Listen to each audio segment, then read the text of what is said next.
रहमतुल्लाहि व बरकातुहू। स्टूडेंट ये जो डेफिनेशन है आपने नोट भी करनी है, इनको समझना भी है। सबसे पहले हम पढ़ रहे हैं सिस्टम ऑफ इक्वेशन। तो आप कहते हैं set of equation is called system of equation. तो ये इसकी पहला आपको बात जो है पहले नंबर पे जो पॉइंट आपको पता हो वो है कि सेट ऑफ जो इक्वेशन होती है उसको सिस्टम ऑफ इक्वेशन कहा जाता है। नेक्स्ट वन है कि सोल्यूशन क्या होता है। ये मैंने चूँकि आपको प्रीवियस लेक्चर में बताया है, लेकिन आपने करना ये है कि ये नोट कर लेना है। The solution must satisfy each equation in the system. Third one है कि equation in a system are linear then the system of linear equation. तो उसको हम कहते हैं कि अगर जितनी भी इक्वेशनें आपको दी होती हैं, यानी आपको पता है एक से ज़्यादा इक्वेशनें दी हुई हैं, आगे जाके आप देखेंगे भी इसी में, तो उनको हम क्या कहते हैं, सिस्टम ऑफ लीनियर इक्वेशन कहते हैं। अब सिस्टम ऑफ लीनियर इक्वेशन में ये कुछ खास पॉइंट है। A solution to the system of equation is a ordered pair, यानी कि जो सिस्टम ऑफ इक्वेशन का सोल्यूशन आता है वो ऑर्डर्ड पेयर की फॉर्म में आता है। ऑर्डर्ड पेयर आप समझते हैं यानी जोड़ों की शक्ल में आता है। That satisfy the all equation in that system, जो कि उस सिस्टम को सेटिस्फाई करता है। जैसे आप छोटी क्लासों में पढ़ा करते थे कि आपके पास x का आंसर 2 रखने से y का 3 आ रहा है, तो ये दोनों आपस में एक ऑर्डर पेयर बनाते हैं। अब याद रखें कि यानी कि अगर आप x को चेंज करोगे तो y भी चेंज हो जाएगा। तो यानी कि एक वैल्यू चेंज करने से दूसरी भी बदलती है। तो एक जो सोल्यूशन होता है उसको हम एक ऑर्डर पेयर कहते हैं, दूसरा जो सोल्यूशन होगा उसको दूसरा ऑर्डर पेयर कहते हैं। उसके बाद स्टूडेंट आपसे कहा जाता है सिस्टम ऑफ लीनियर इक्वेशन जो होती है उसमें क्या क्या चीज़ें होती हैं। 3 पॉइंट्स आपने याद रखने हैं। सिस्टम ऑफ इक्वेशन लीनियर जो इक्वेशन होती है उसका पहला या एग्जैक्ट वन सोल्यूशन आता है, यानी आपको एक सवाल दिया हो उसका या तो सिर्फ एक ही सोल्यूशन आएगा। एक सोल्यूशन मतलब x, y और z की सिर्फ एक एक कीमतें ही आएंगी, या फिर सोल्यूशन आएगा ही नो सोल्यूशन, या फिर इनफाइनाइट मैनी सोल्यूशन आते हैं। अब आपसे कोई बंदा पूछे कि सिस्टम ऑफ इक्वेशनों को आप लोग हल करोगे कितनी तरह के सोल्यूशन आएंगे, आप आंसर देंगे कि जी हमारे पास या तो सिर्फ एक ही सोल्यूशन सेट आएगा, या फिर कोई जवाब आएगा ही नहीं, या फिर बहुत ज़्यादा आएंगे। तो अब हम आगे चलते हैं। Ways to solve system of linear equation. अब आपसे को पूछता है कि सिस्टम ऑफ लीनियर इक्वेशन को हल करने के कितने तरीके हैं, तो आपका जवाब होगा 4 तरीके हैं। नंबर 1 ग्राफिकल वे से भी हल हो जाता है, नंबर 2 सब्स्टिट्यूशन से, नंबर 3 एलिमिनेशन से, और नंबर 4 बाय मल्टीप्लिकेशन के। अच्छा, ये जो मल्टीप्लिकेशन है इसको मैट्रिक्स का तरीका बाय द मैट्रिक्स मेथड से भी हल कर सकते हैं। अब मैं आपसे सवाल पूछता हूँ कि सिस्टम ऑफ इक्वेशन को हल करने के कितने तरीके हैं। आपने कहा ग्राफ्स के तरीके से, सब्स्टिट्यूशन से, एलिमिनेशन के, और फिर बाई मल्टीप्लिकेशन जिसको हम मैट्रिसेस भी कहते हैं। याद रखें कि इनके अंदर भी मुख्तलिफ पार्ट होते हैं, यानी सब्स्टिट्यूशन में भी तरीके आएंगे, एलिमिनेशन के भी डिफरेंट तरीके होंगे, और मैट्रिक्स के भी डिफरेंट वे होंगे, लेकिन मेन पार्ट ये होते हैं, बाकी इनसे फर्दर आगे आएंगे पार्ट्स। नेक्स्ट है सॉल्विंग सिस्टम बाय ग्राफ कैसे सॉल्व किया जाता है सिस्टम ऑफ इक्वेशन को। When solve a system of graph, यानी कि हम ग्राफ से हल करते हैं। पहला स्टेप हम करते हैं find order pair that satisfy each of the equation. पहले ऑर्डर पेयर फाइंड करते हैं। दूसरा पॉइंट होता है plot the order pair and sketch the graph. और थर्ड पॉइंट होता है the coordinate of the system और the points of the intersection of the graph are the solution of the system of equation. ये आपके steps होते हैं। अब जब तक ये खुद आप हल नहीं कर पाएंगे, लेकिन आपको बस इतना बताओ कि जब हमें ग्राफिकल मेथड से सिस्टम ऑफ इक्वेशनों को हल करना होता है तो सबसे पहले उन इक्वेशनों के पॉइंट्स फाइंड करते हैं, और उन पॉइंट्स को लाइनें लगा देते हैं दूसरे स्टेप में, और तीसरे स्टेप में ग्राफ बना लेते हैं। तो ग्राफ में से जो जिस जगह पे वो मिल रहे होते हैं पॉइंट्स, उनको उसका सोल्यूशन कहा जाता है। इसके बाद स्टूडेंट यहाँ पे मेरे पास है एक ये जो स्लाइड है इसमें एक बात गौर से देखिएगा कि लीनियर सिस्टम ऑफ 2 वेरिएबल। अब यहाँ पे आप देख रहे हैं जैसे आपने ग्राफ बना लेंगे, फिगर बना लेंगे, ये चीज़ें मैं आपको बनाना भी सिखाऊंगा। लेकिन अब आप इन तीनों की देखें अगर सोल्यूशन में, तो पहला जो है वो वन सोल्यूशन है। वन सोल्यूशन बच्चों इसलिए है क्योंकि ये सिर्फ एक ही नुक्ते पे 2 लाइनें मिल रही हैं। दूसरे में नो सोल्यूशन है। और अब स्टूडेंट आपके पास है नेक्स्ट जो है, यानी आपने इन तीनों फिगर को देख के आपको पता चले कि जो पहला है वो वन सोल्यूशन है। दूसरा सोल्यूशन इसलिए नहीं है कि इन लाइनों को लाइफ टाइम आप बढ़ाते जाएं, यानी कि ये पैरेलल एक दूसरे के इनफाइनाइट तक लेके जाएं, फिर भी ये आपस में कहीं भी नहीं मिलते। जब लाइनें आपस में मिलती नहीं हैं तो उन लाइनों का सोल्यूशन नहीं होता। तो जो आपको इक्वेशन दी होती है, हर इक्वेशन एक लाइन होती है, और तीसरे नंबर पे जो दी हुई है वो 2 लाइनें एक दूसरे के साथ ऐसे जुड़ी हुई हैं कि बिल्कुल एक लग रही है, वो हर पॉइंट पे एक दूसरे से मिल रही हैं, इसलिए उसके इनफाइनाइट मैनी सोल्यूशन है। अब हम यहाँ नीचे पॉइंट्स नोट कर लें। There are possible solution of a linear system of equation in 2 variable.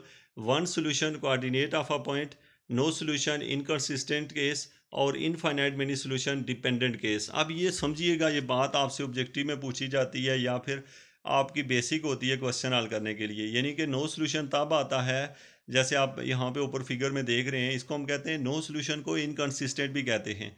और ये याद रखिएगा, और इनफाइनाइट मेनी सोल्यूशन जिसमें आते हैं, जो फिगर आप देख रहे हैं ऊपर, उसमें उसको डिपेंडेंट केस कहा जाता है। यानी आपको ये समझो, इनकंसिस्टेंट और डिपेंडेंट केस का पता हो। अब स्टूडेंट ये सवाल है आपका, यहाँ हम पहुँच गए हैं। सबसे पहले हमें सवाल दिया हुआ है 2x minus y equal to 2x plus y equal to -2। अब हमने क्या करना है, किसी भी तरीके से इसे हल करके x और y की वैल्यूज़ निकालनी है। अब स्टूडेंट यहाँ पे देखें, सबसे पहले तो हमने इस क्वेश्चन को जो है ना, ये पिछला पहले देख लेते हैं। ये इस क्वेश्चन है कि y is equal to 2x minus 2 से इसने स्लोप फॉर्म से इसको हल किया हुआ है। यानी कि आप इसको क्या किया है, पहले स्टेप में आप देखें तो उसने 2x minus y equal to 2 लिखा, वहाँ से y की वैल्यू निकाली, y की वैल्यू निकली है 2x माइनस 2। अब आपको पता नहीं y is equal to M x plus C, कहीं आपको ये फार्मूला आता है कि नहीं। आपने 9th क्लास से पढ़ना शुरू किया था। 9th क्लास में चैप्टर नंबर 8 में आपसे कहा जाता था कि y is equal to M x plus 2 में से x और c की वैल्यू निकालें। यहाँ पे स्टूडेंट स्लोप की वैल्यू 2 है, आपको नज़र आ रही है, जो x के साथ है वो 2 है, रेड कलर में जो है। और जो दूसरी वैल्यू है वो -2 है। तो इससे पता ही चला कि c की वैल्यू -2 है। तो इससे इसको आप ड्रा करके, यानी आप देखें तो ये आपको दो लाइन कलर में दिखाया गया है ग्राफ। तो एक लाइन जो है, ये दोनों पॉइंट्स जो हैं वो आके मैच हो रहे हैं 0 -2 पे। या फिर आप इसको ऐसे भी हल कर सकते हैं, यानी ऊपर से दोनों वैल्यूज़ को आपस में ऐड करें, जो शुरू में दो इक्वेशनें दी हुई हैं, तो वाई वाई आपस में कट जाएंगे, तो ये आंसर आ जाएगा 3x इक्वल टू 0। तो यहाँ से x का आंसर क्या निकलेगा, 0। तो जब x का 0 निकलेगा तो किसी भी इक्वेशन में पुट करके y की वैल्यू आप निकाल सकते हैं। नेक्स्ट वन है, इस सवाल को भी हल किया। जब हमने इसको हल किया तो हमने देखा कि दोनों लाइनें एक दूसरे के पैरेलल बन रही थी, क्योंकि इन दोनों की स्लोप जो है वो सेम है। अब याद रखें कि दोनों की कीमतें निकाली, y is equal to -3/2x plus 3/2 और दूसरे में y is equal to -3/2x -2। अगर x के साथ जो कोफिशिएंट है वो सेम आ रहा हो तो इसका मतलब है उसका कोई सोल्यूशन नहीं होता। नेक्स्ट पार्ट में आप देख रहे हैं, यहाँ पे जो है इस केस में इनफाइनाइट में सोल्यूशन है। एक दफ़ा हल किया तो y is equal to x plus 3 आया, दूसरी दफ़ा किया y is equal to x plus 3 आया। दोनों के answer to the point same निकले हैं y के लिहाज से, इसलिए इसके इनफाइनाइट मेनी सोल्यूशन आएंगे। उसके बाद है डिटरमाइन विदाउट ग्राफिंग। ग्राफ के बगैर कैसे डिटरमाइन करते हैं, आपने पीछे ये देखा है। अब यहाँ ये समझिएगा, देयर आर सम व्हाट, यहाँ पे हमारे पास shortest way to determine with this. No solution कैसे होता है, वन सोल्यूशन कहते हैं, इनफाइनाइट मेनी सोल्यूशन कैसे होता है। तो उसके लिए एक पॉइंट लिखा हुआ है, notice we not finding the solution, just what type of solution. याद रखिएगा कि अक्सर एमसीक्यूज बेस पे या आप कर रहे होते हैं तो वहाँ पे ये नहीं कहा जाता कि सोल्यूशन कैसे निकलता है, ये कहा जाता है कि इसका सोल्यूशन है क्या, फ़ौरन से देख के आप कैसे बता सकें। तो इसमें नीचे लिखा है, write the equation in the slope intercept form y is equal to M x plus b. ये स्लोप इंटरसेप्ट फॉर्म इसको कहा जाता है, यानी इसको हम अक्सर लिखा करते हैं y is equal to M x plus c. यही हम पीछे डिस्कस भी कर रहे थे। अच्छा, इसमें आपने क्या करना है, यानी कि स्लोप इंटरसेप्ट फॉर्म में लिखो, वन सोल्यूशन तब आता है the line will have the different slope. अगर स्लोप डिफरेंट आई तो वन सोल्यूशन आएगा, अगर सेम स्लोप आएगी तो कोई सोल्यूशन नहीं आता, और अगर same slope and the same intercept आया तो आप कहेंगे इनफाइनाइट मेनी सोल्यूशन आएंगे। यानी ये बात मैं यहाँ पे आपको क्लियर करवा दूँ। यहाँ पे देखें तो y की दोनों इक्वेशनों से जो जवाब आए हैं टू द पॉइंट सेम है। जो x के साथ कोफिशिएंट होता है उसको स्लोप कहते हैं, जो आगे ऐड हो रहा होता है उसको इंटरसेप्ट कहते हैं। इन दोनों इक्वेशनों में जो x के कोफिशिएंट हैं वो भी सेम है, और जो ऐड हो रहा है 3 वो भी सेम है। सो इनका कोई सोल्यूशन नहीं आता। पीछे जाके देखें तो आपने देखा है कि दो y निकले हुए हैं, दोनों को रेड किया हुआ है। जो ऊपर वाला y है वो है -3/2x प्लस 3/2, और नीचे वाला y is equal to -3/2x -2। ये जो दोनों हैं, इन दोनों की स्लोप तो सेम है लेकिन इंटरसेप्ट डिफरेंट है। पहले का इंटरसेप्ट 3/2 है, दूसरे का इंटरसेप्ट 2 है। ऑब्सो आपको समझ आया कि ये निकालते कैसे हैं। जो दो इक्वेशनें दी हुई हैं, पहली में से भी y निकाला हुआ है, दूसरी से भी। अब अगर स्लोप एक जैसी हों तो नो सोल्यूशन होता है, अगर स्लोप और इंटरसेप्ट भी एक जैसे हों तो फिर हम कहते हैं कि वो सोल्यूशन इनफाइनाइट मेनी सोल्यूशन होते हैं। तो इस बात को समझिएगा। और अगर स्लोप और इंटरसेप्ट दोनों डिफरेंट हो, जैसे आप इस क्वेश्चन में देख रहे हैं कि y is equal to 2x -2 निकला है, नीचे y is equal to -x -1।